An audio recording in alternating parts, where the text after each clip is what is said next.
Fulfill Radio, a voice you can trust. Broadcasting live presents Two Guys and a Bible with Don Preston and William Bell.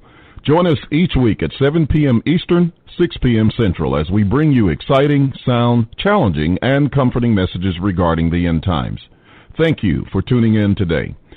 Don Preston is the founder of Preterist Research Institute, or PRI. Don is a prolific author, having written and published 19 books, a host of audio and DVD studies, and is a debater and defender of the full preterist view. His websites are BibleProphecy.com, Eschatology.org, and DonKPreston.com. William Bell is the founder of AllThingsFulfilled.com Ministries and has a website bearing the same name, and has authored 3 books, audios, and DVDs. He has published hundreds of articles and recordings. And now, ladies and gentlemen, welcome to Two Guys and a Bible broadcast with Don Preston and William Bell.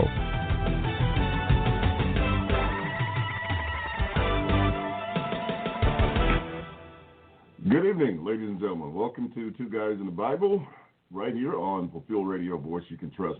I am William Bell, and with me is Dr. Don Preston, and we are delighted to be with you today. Looking forward to another great study. Don, how are you doing? What's going on in Ardmore, Oklahoma? And how are you keeping yourself safe from COVID-19? Well, at the moment, William, I'm doing absolutely fantastic. I feel wonderful. It's great, by the way, to have you back in the United States after your recent trip, second trip over to Ghana. We're going to be talking more about that. But as I was sharing with you before we came on the air, so far in Ardmore, Oklahoma, to the best of my knowledge, we have not had a confirmed case of the COVID-19 virus. We have had one case about 50 miles away, and as as I was taking note, that's too close for comfort. The way this disease has been spreading, it can travel 50 miles in about 45 minutes because of the way people travel. I mean, that's just the simple reality of it. And so as a result of that, I get up in the morning, I go ahead and go to the office, but for those who don't know, William's very familiar with this, but my offices are in what's known as the Ardmorite building, the daily newspaper offices here in Ardmore. The building was built in 1923, and the actual newspaper offices are in one part of the building. The upstairs offices, where I have my rooms, is another part.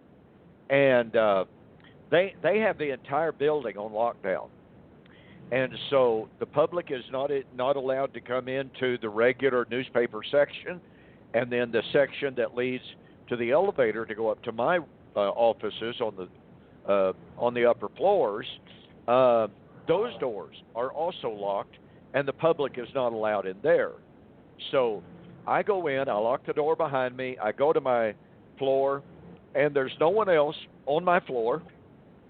I'm the only one that has rooms and offices on that floor, and I lock myself in my office. And so I am completely isolated from the public, and I work there until about, 10:30, 11 o'clock in the morning. I leave and I run my necessary errands.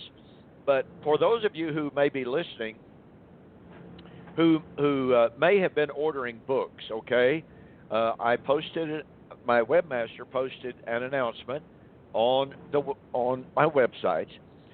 For those who order books, I will only be mailing books one day a week, and that will be on Fridays. That will limit my exposure to the public. And so in addition to that, if you have mailed me something, I'm only going to be going to the post office where we get our mail, by the way. We don't get our mail at the post office per se. But I'll only be going to the UPS center where we get our mail one day a week. Because as the president and as all of the health officials have been telling us, the more that we can limit our access and our interaction with the public, the better. So I do my thing in town of a morning. I come home. And my wife and I generally, we don't even go out. What little bit I've had to go to the grocery store, I go early of a morning. I get the necessities. I come home, and then I work from home the rest of the afternoon. And we never go into town. If we need to get some food, for instance, at a restaurant, we go through a drive-through, and we bring it home. And I tell you, I've never washed my hands so many times in all of my life. I carry the little bottles of, pardon me, astringent cleanser, alcohol disinfectant. I've got, I don't know, 4 or 5 little small bottles of that stuff in my truck. And literally every time I get out of the truck, every time I get back into the truck, I wash my hands in that alcohol cleaner. So I'm doing everything that they say to do. Hopefully, prayerfully, that will be enough, and that the medical authorities can get a handle on this. As with many pandemics in the past, William, after a period of time, they literally disappear. They don't even know why, but they just disappear on their own. Now, whether or not that might possibly happen in this case, no one knows, and I'm certainly not predicting it.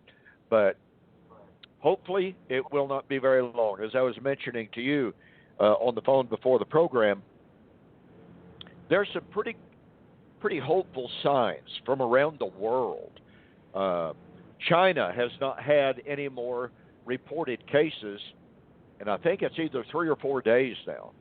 And China is where this thing originated. So for them not to have any more reported cases after 3 or 4 days, that's a pretty remarkable situation and one to be thankful for. So we just, we offer up our prayers to the Lord. We give thanks for the health that we have, and we go about our business to the very best of our ability. And of course, since you've just returned from Ghana, you're in a self-imposed 14-day quarantine. You're certainly not allowed to go out and about and expose yourself or others. So you've got a little bit of time to spend there in the house. Yeah, that's absolutely correct. We're grateful to be here, number one, and that is that we didn't get held up in any airport or even in any country. As I understand it, as of now, the airport in Ghana is closed down, so I don't think any traffic is going through there at this point. Interestingly, I thought because I didn't get everything done that I needed to get done, that I would consider, I actually did consider extending my trip, and I understood that if it were extended, I wouldn't have been able to leave until the 27th. I have another friend over there, and he did that very thing. He extended, when he heard about the COVID-19 virus, he actually extended his stay, and that may be because he had information that I did not have, but that's what he chose to do. And by the way, speaking of that, he sent me a very, very interesting video on that, but I can't distribute it via email. If anyone wants to contact me on WhatsApp, I'll be happy to send that email along with another note that came from a doctor, and that gave some good insights on what's going on with this. And just thought it'd be a bit of interesting information, but I got it early this morning, and I shared it with as many people as I could on that platform. I tried to send it an email, but I couldn't do it. But anyway, that's the situation. So Leora and I have been here. We're in the house and just trying to get accustomed to being here. I think even where it's not the case, her job had shut down for 2 weeks anyway, so she was going to be here regardless, whether it was some threat or not. Whether we had traveled or not, she was going to be here. But yep, that's what's going on. So I'm comfortable because this is my home office, and everything works just fine for me. Along those lines, it's restrictive, of course, that you can't move about and go about as you choose, but that's for your own safety and for the safety and well-being of other people. So we try to abide by that. And just like I'm washing hands a lot. and trying to keep them away from my face. Yeah. Just paying attention to these hygiene, trying to keep hydrated, so that you drink water several times a day, keep your throat lubricated, and just not allowing yourself to just become dehydrated and dry. So that's an important thing. Another tip they gave was taking something like eucalyptus if you have it, and maybe a drop of Clorox in water, and then spraying that, because that helps a little bit as well. So it's just all kinds of little tips. I even heard that the medicine, and I heard this directly from the president, from Donald Trump, that he said in one of his speeches that the chloroquine, I think is the name of it,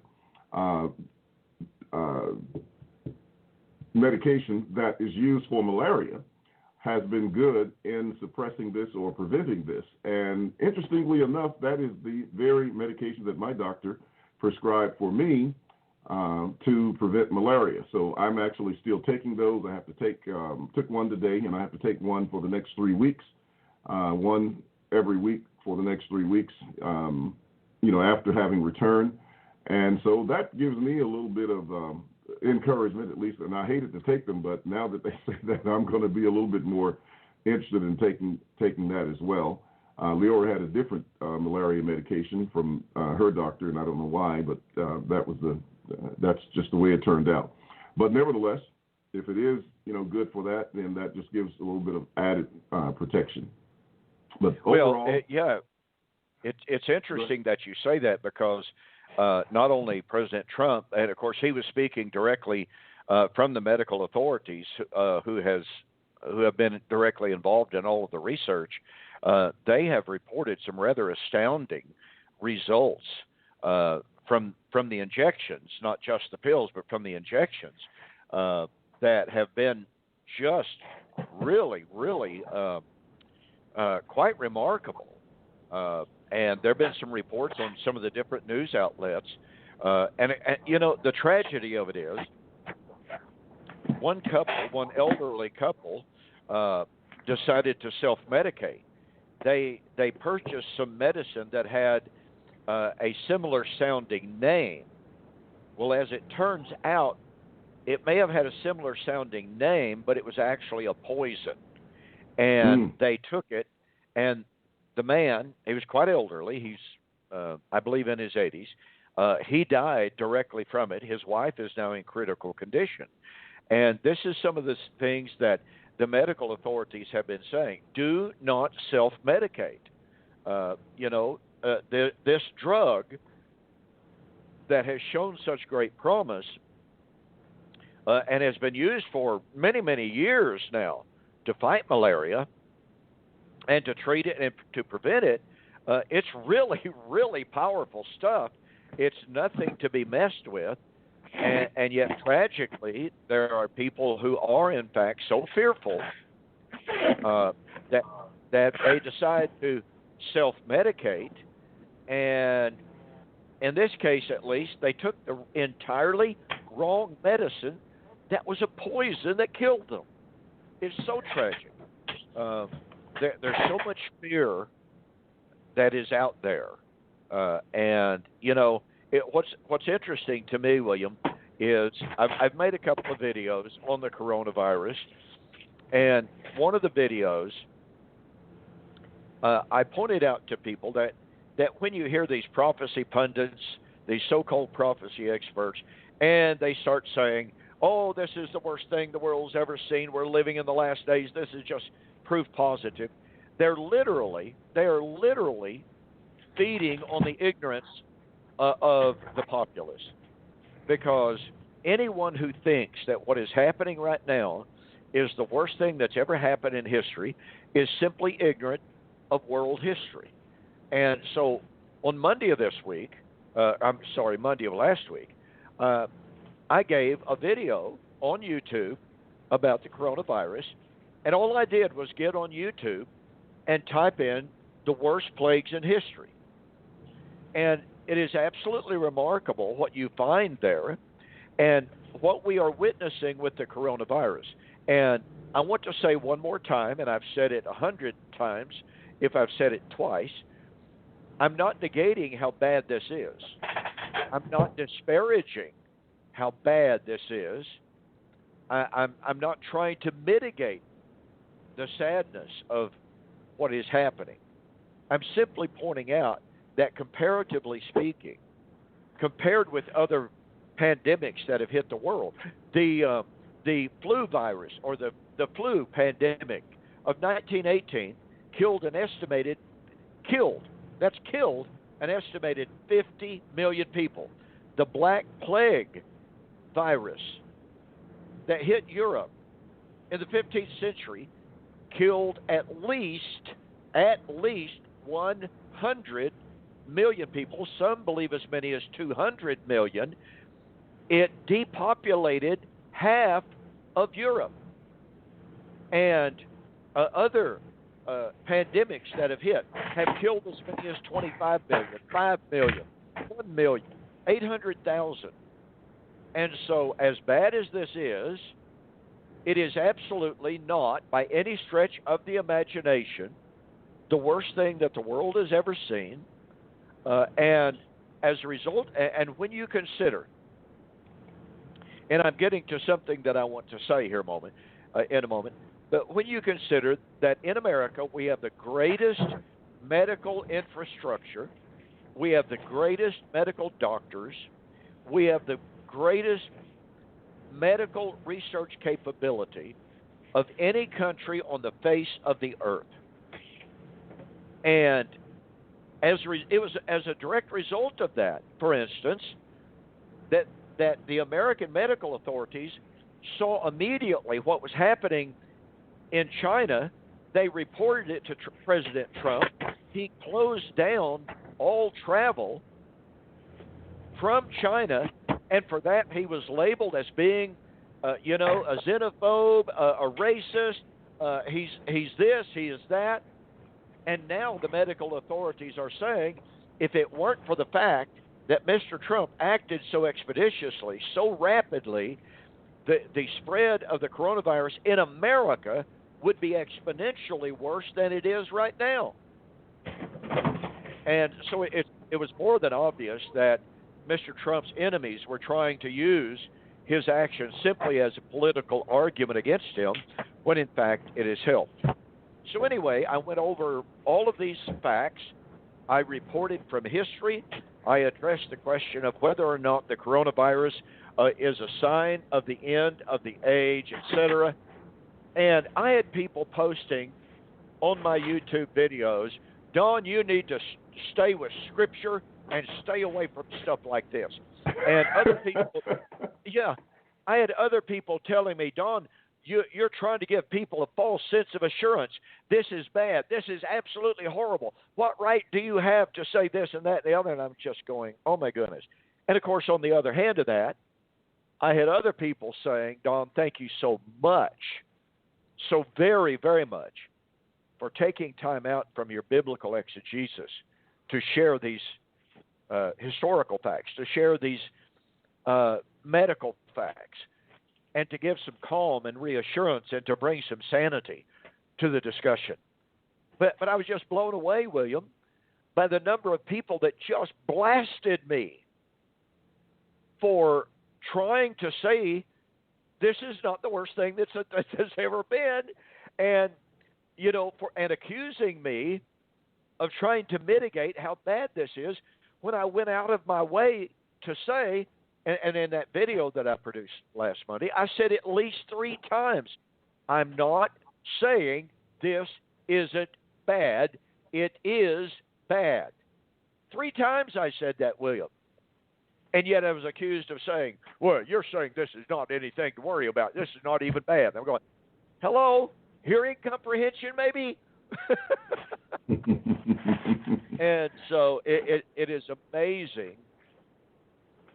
As always, some people hear only what they want to hear. If they want to find fault with you, they're going, no matter what you say, no matter how you say it, and that is exactly and precisely what has happened in this situation.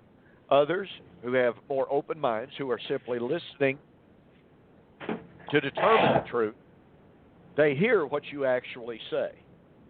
And it was funny to see, I didn't even have to respond to a lot of those negative posts. Other people were posting on there going, "Did you not even listen to what this guy said?" So it's been really, really interesting. But all of that aside, William, we need to hear about your trip to Ghana. You went a couple of weeks ago. You had a fantastic report at that time of things that are going on. The work that you've helped the local ministers. You've built on what they are doing there and aided them in their work. And so we need to hear more about the wonderful work that you were involved in working with those local ministers, those local people, and helping them to be more firmly established, to be firmly established in the truth, to use the biblical terminology, and so that the work can proceed. So share with us what went on, what all you did. Probably don't have time to hear it all, but share with us as much as you can in the time we have left how your trip to Ghana went. All right. Well, thanks, Don, and appreciate that information on the COVID-19 video that you did and the kind of information that you presented to people to, help to alleviate some of the fears out there and, just give them some good, solid information. We were grateful to go back to Ghana, and this time, my wife traveled with me. I want to, first of all, say thanks to all of those who helped to make that trip possible because, I couldn't have done it alone. Thanks to the Predators Research Institute, Don and Jan, and to others who contributed to make that possible. And thanks for your confidence in me, that you were willing to do that, and that you believed in both me and the work that we're doing. I know that you're familiar with Solomon Vido, and not only you but others who participated, and some people who didn't. They just trusted me on my word. And we're willing to help out to make sure that, we could do what we did. So the trip was great. I mean, it's a long flight, as you know, and we had to fly through Amsterdam on the way and then fly down to Ghana. And then on the way back, we had to fly to Paris, come through Paris. And that was a rather interesting situation because that's about the time, I think the day that we got there is when we started really hearing about the COVID-19. But actually, we had heard about it before going, and of course, I didn't want to cancel my trip. But it wasn't as bad. But then by the time we got ready to leave, that's when I think the day before we heard that France's airport, or that travel from France into the United States, was restricted. And so Leo and I looked at each other, and we both had this big question mark on our faces as to whether or not we were going to be able to get home. And fortunately, I think I heard sometime after that, President Trump, say that all travelers, who were from the U.S. would be able to make it home. And I said, well, there's an assurance of hope that we're going to be fine. And everything turned out well. We were okay traveling and fortunately made it. And, of course, we're here now, so you can see that did turn out well as far as that goes. I had, because of things that I needed to get done, I thought about extending my trip. Had I been alone, I would have, probably even in the midst of the COVID-19, I probably would have extended it, but I would have had to stay until the 27th of this month, so which would have meant I would have still been there. But because Lyra was with me, there was no way with what was going on that I would send her back alone, not only because of the international travel, but because of, any potential issues that could have arisen in that process. And so we made the decision to just go on back together and didn't do it. As a matter of fact, I didn't even raise the issue with her because I didn't even want her to get alarmed in any way. That's what I might be doing. That's what I might be doing. I just thought it. That was the safer thing. Yeah. Absolutely. Absolutely. But getting to the actual work itself, it was great. We took a ton of books, and thanks again to you for all the books you contributed. Holger contributed, a couple of his new book, Maranatha, which was great. And, of course, I supplied some books and a few other extra books that I had that were available that I had in stock. And so we carried a suitcase full. I made sure, based upon what I learned the first time, because I took too many clothes, the first time. So this time we traveled light, and we only had one suitcase, and I basically had one. But the other two bags that we carried were books. And so we had a suitcase full of books, and then I had another, it was larger than a gym bag, but it was a kind of gym bag, but it was huge. It was a large gym bag, and that was full of books as well. And we managed to get through with that with no problem with customs or anything, all these brand new books and everything, and just went straight on through. And we delivered those to Solomon. He had some that were for some others and some that they will use for teaching. And so we got those to him. We met with the church that Wednesday night, and they had a few in attendance, nothing really big on the Wednesday night meeting, but on Sunday morning, it was just an overflow crowd. You have to understand that the facility that they have is small. They're using a schoolroom, and there were 32 adults there, and that was probably 2 to 3 times as many as we had the first time I was there. But it was 32 adults, and there were 17 children. That includes teenagers and then children. So for a total of 59 people there. And some of them were sitting outside, on benches outside the door because they couldn't get inside. It just wasn't enough room on the inside. And some of these people are coming from another area that Solomon has been evangelizing, another place, another village, and they are transported there. And so I've been helping out with some of the travel fare that they need in order to get back and forth on Sunday because it's a little distance from where they are.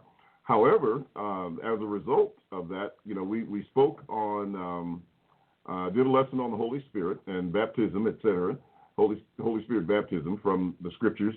And I had been assigned, and Solomon gave me the lesson like a day before, or I don't know whether it was the morning, early morning. We were traveling, and I think, and so I got this message on my phone, okay, tomorrow this is what you're going to speak on, or this morning this is what you're going to speak on. And then he told me his topic. And so when I get there, we start the lesson and, just kind of start rolling right through. And I'm thinking, okay, well, my time is about up. So I look at the guy, one of the brothers there who kind of is the person who runs the service, so to speak. And he said, I said, okay, this will be my last point that I'm going to make. He looked at me, he said, you just keep going. We'll tell you when to sit down. And that brought back memories from the time of, we were in South Carolina with Theo and their group when I spoke on the same subject. And I thought I was going to speak for an hour, and they made me do 2 more talks back to back before I could sit down. But anyway, it was it turned out to be very, very good. So, went through the whole time for both the Bible class and the sermon without a break. And at the end of that, at the end of service, we had 3 people who had come forward to be baptized, and we took them and baptized them, and that was pretty good as well. And so we were grateful and rejoicing over that. And the congregation, they're excited. They are, they're growing, and I can see right now they're going to be, they already have outgrown the place where they are, and so they're in desperate need of a facility just to accommodate them. They have, a place, and but they had some issues with some of their funds. I think a bank closed up on them. So they couldn't continue their building program that they had started. I think they had maybe laid the foundation or something, and that got just derailed because a bank where they were keeping their funds folded, and they were unable to get those funds, get access to those funds, and they still haven't gotten them, and so that hurt them badly. And because they don't have a lot of income being taken up, they just don't have those kind of funds. And so I know some have been helping to support them a little bit to even try to get where they were, but losing that for them was devastating. William, you're breaking up. Okay, I'm sorry about that. You were moving around or touch. Yeah, I think what I'm doing is kind of turning. I'm going to change slightly from the microphone, so I'll try not to do that, and I apologize for that. And so it may have been USB that plug. Yeah, it may have been that situation that was causing that. Okay, so as I was saying, they are definitely growing and are looking forward to expanding the congregation as they continue to evangelize the area.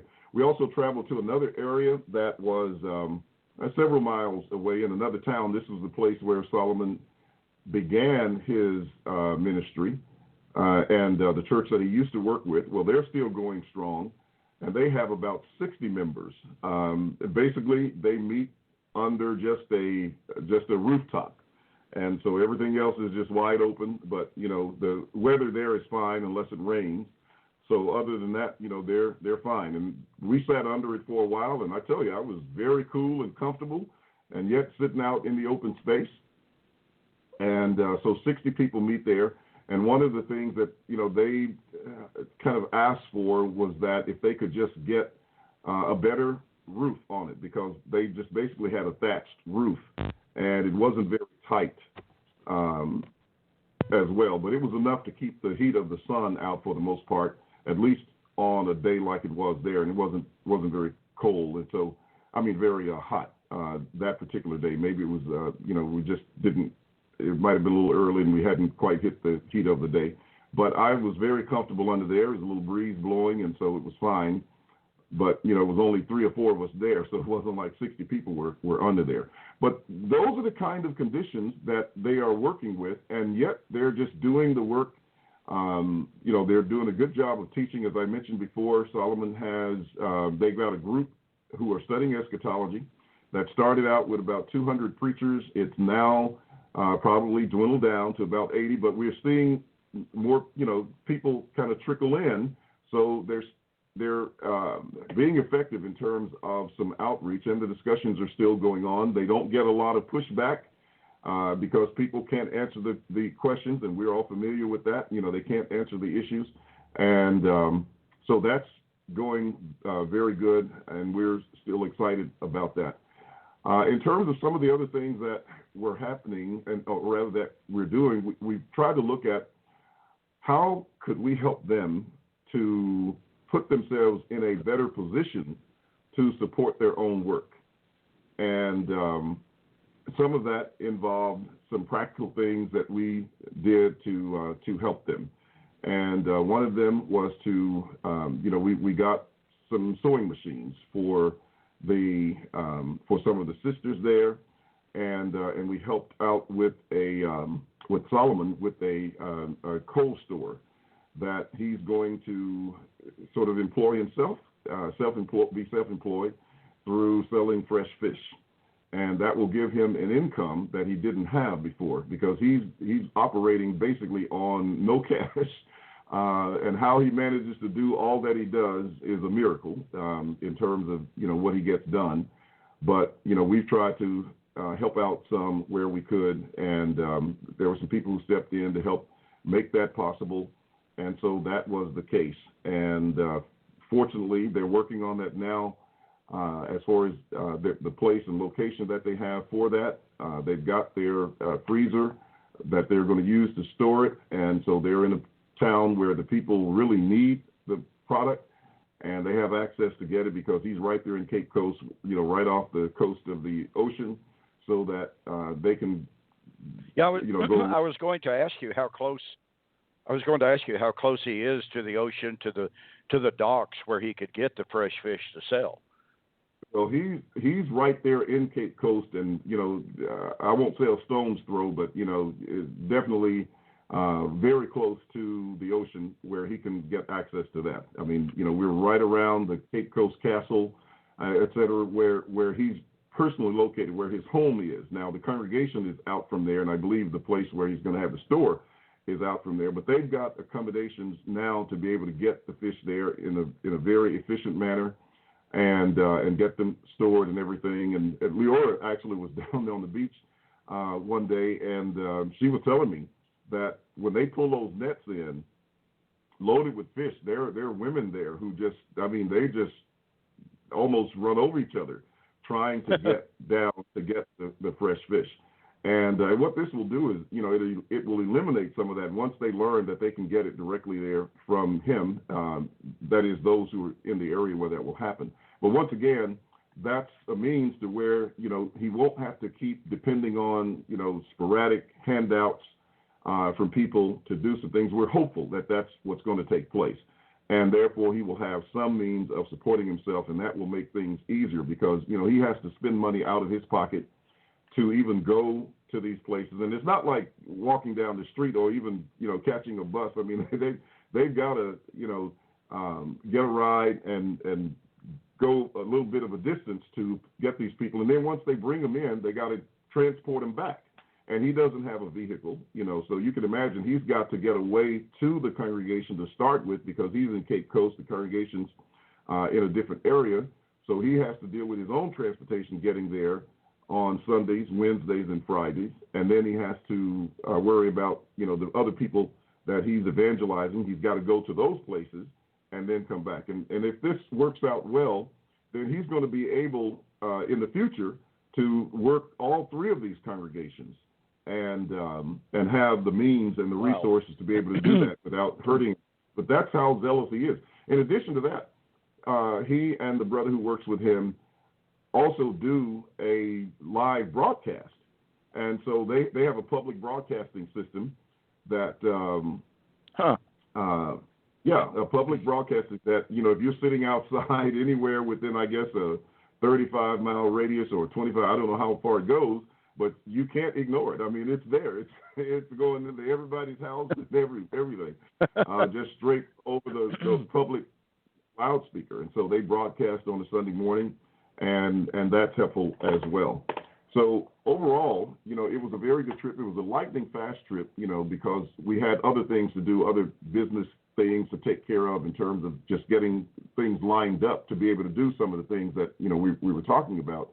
And with that and the trips that we had to make to do it, and then the time left is where we focused on. But I thought overall it was a very successful trip. We definitely nailed down some things, and so they're taking that, leveraging it, and are going to be able to do even more. So, I do plan to go back at some point in time. I don't know when, but I plan to go back. But I'm expecting a lot more progress being made between this time and the next trip. And even from the first trip, there was progress made. So we're delighted about that. And the great thing was, everybody was safe, had no incidents, and it was just very good. So once again, thanks to all the people who made that possible. And it's exciting to see. It's really, really exciting to see a church growing, a preterist church growing, and then they're having influence. And because of some of these acts that we've done that focus on really trying to help the people help themselves, that word is kind of getting around, and people are, coming out and listening to the gospel message as a result. Well, as you and I visited last week when you got back, when we finally got to make phone contact, what you are doing there is laying the foundation for changing an entire culture. Helping people who have not found a way to help themselves, who have had the inability to help themselves, but with what might be called a minimum of investment financially, but with a large infusion of your business acumen, your business knowledge, your expertise in money management, so to speak. You know, I'm sure that you talked to Solomon an awful lot about, okay, if you buy the fish at this price, you sell it at that, you got to put the money back in so that you can repurchase again. And, you know, then you have profit and what have you. I don't know how much training that Solomon might have in that kind of thing. I mean, obviously he's a very bright guy, but I don't know what kind of business experience. But the point being that what is so exciting to me to listen to, and you say it's so exciting to see. Well, it's also exciting to hear about. But I know it's more exciting to be there and to be on ground with, being directly involved with your hands on. But it's also really, really exciting for those of us here who have tried to support you as much as we could to know of the things that are being done. Because when there's that old saying, and I mentioned this to you when we talked when you got back. If you teach a person how to fish, then you've given him a job. You've given him a livelihood. You've given him a future. If you give him a fish, you fed him for one day. But if you teach him how to fish, then you've given him hope for the future. Well, that's what's happening by the purchase of a freezer for Solomon to be able to purchase fish and to sell them. That's what's happening with the purchase of these sewing machines, that these ladies can make items and sell them and be self-supporting, and not only self-supporting, but help support the further work and the further growth of the church to reach out and to help other people change the very fundamental culture of their own personal life. I mean, that type of thing. And I've said this many, many, many times before. And I'll tell a little anecdote here. Someone on Facebook, or excuse me, on YouTube just this last week, challenged me when I was talking about the glory of God and the truth of God.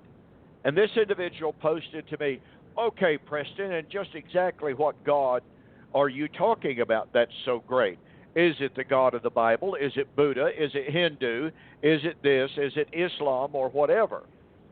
And I sat there and I read that rather sarcastic post, and I haven't responded yet, but I've said this on many, many occasions.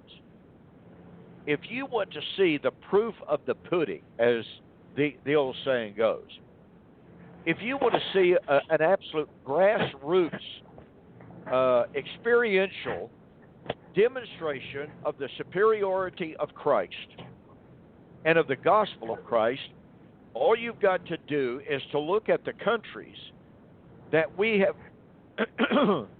generally called Christian countries. In those countries, America being the premier one, Great Britain being another one right behind it, some others that could be mentioned. But where Christianity has been a dominant societal force, the standard of living is higher. The level of compassionate works is higher. I mean, you can measure that empirically. All you got to do is start counting the hospitals that are called St. Mary's, St. Luke's, St. this, St. that. Now, we can disagree with their ideology or their theology all that we want, and we certainly would disagree with the Catholic theology. But the point of fact is, a countless number of hospitals have been established under the name of Jesus Christ. How many hospitals bear the name of, we are proud to announce the opening of your local atheist hospital? Of course. There are a bunch of them. There's one on every street corner. And oh, by the way, Where are the Hindu hospitals? There are government hospitals in India. There are government hospitals, lots of them in India, but there are not the amount of Buddhist or Hindu hospitals to even remotely compare. But you think about it, there are tons of, quote, Christian, unquote, hospitals in India. And the bottom line is, when you look at the impact of Christianity around the world, look at what Christianity does in India today. I have had several friends who were missionaries in India, and they have talked to me and told me, both privately, and I've heard them speak about it in sermons, sharing their missionary efforts with congregations from whom they were looking for support. They would go into these villages where Hinduism was the major religion. And Hinduism, with its doctrine of reincarnation, says, well, you can't kill the cattle and eat them, because if you kill a cow, that might be great-great-great-grandma that you're killing. That's their doctrine of reincarnation. Oh, and you don't dam up a river to create a lake, to create irrigation for farming, because after all, that river is part of Gaia, Mother God, Earth God, and you don't ever build a dam, to create this irrigation to grow crops, because that would be to damage Mother Gaia. And on and on and on it goes. But what you do is you have American missionaries, Christian missionaries. They go into these areas. They dig wells. They provide good, clean, fresh drinking water that their local Hindu or Buddhist ministers, priests, whatever, Brahmas, never wanted to do. They teach people how to irrigate. They teach people how to use better farming practices. All of this based upon a worldview of Christianity and about humanity and about stewardship of the earth, good stewardship.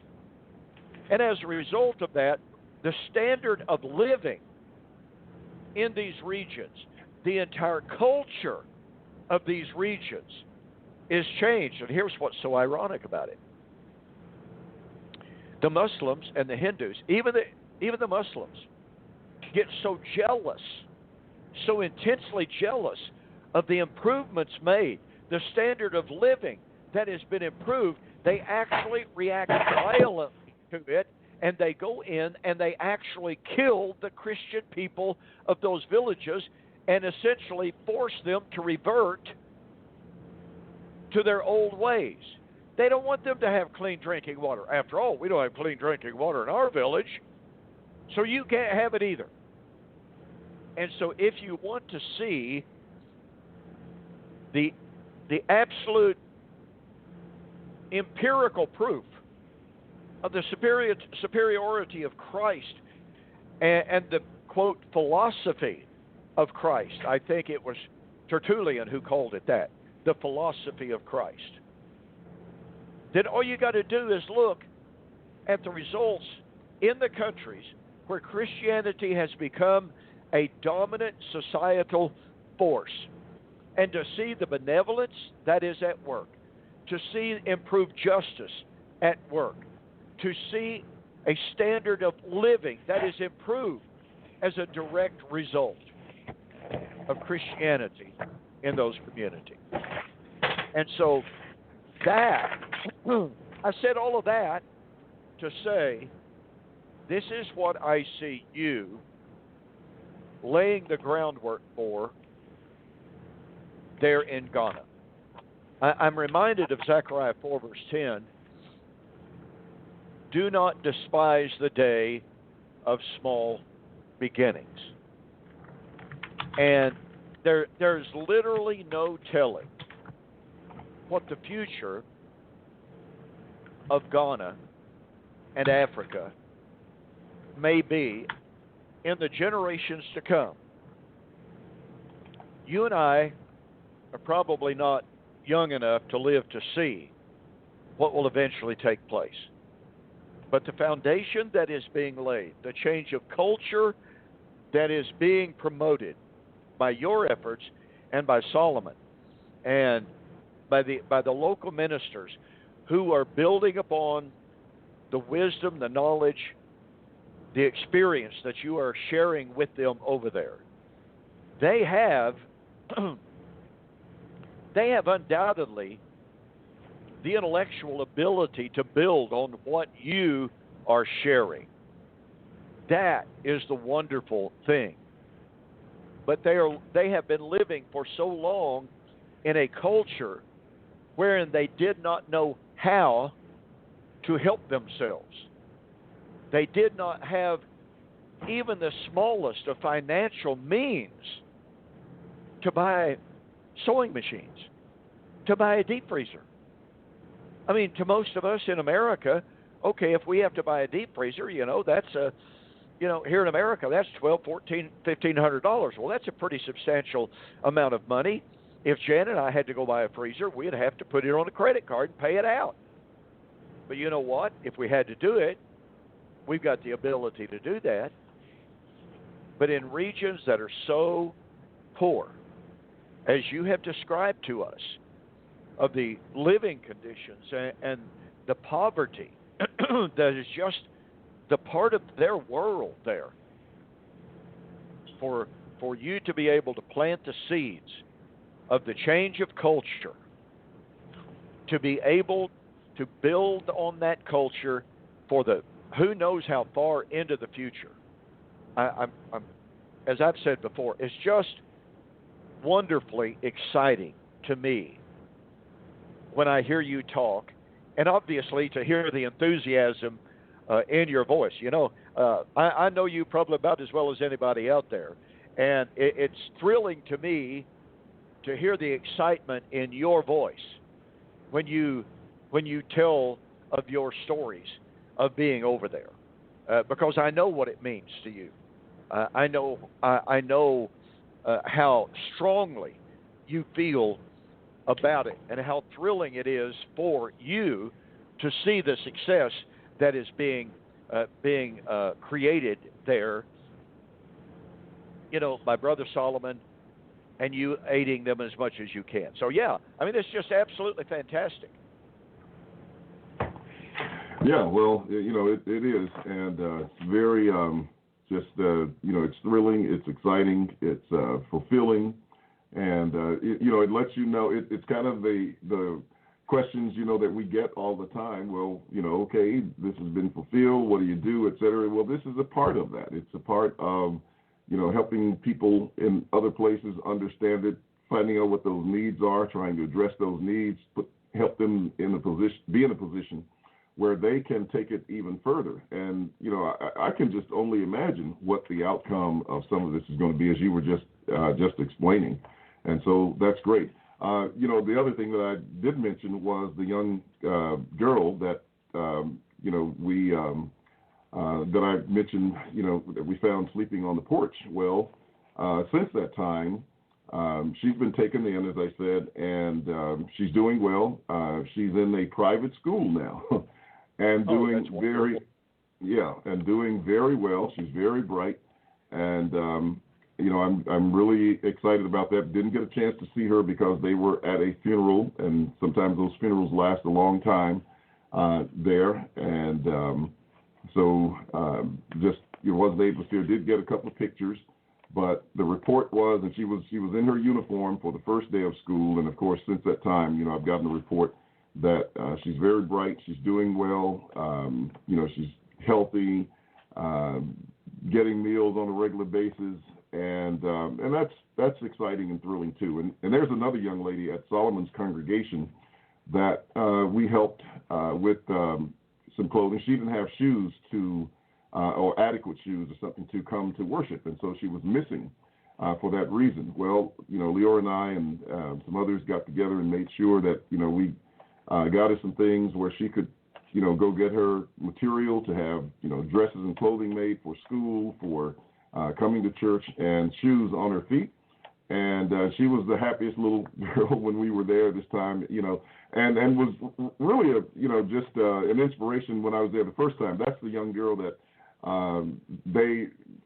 and I hate to say it this way, I don't know any other way to say it, but when I had this heavy, briefcase, and I had too many books in it to start with. But, I mean, it was something I could carry around, 250 pounds, whatever, a little over 250 pounds, really. And it was no problem for me. And this girl is, I think she's probably 12, 13 years old, slim, and she's a little tall, but not very tall. And they said, oh, you don't need to carry that. You don't need to carry that. She can carry it. I said, no, I got it. No, you don't carry that.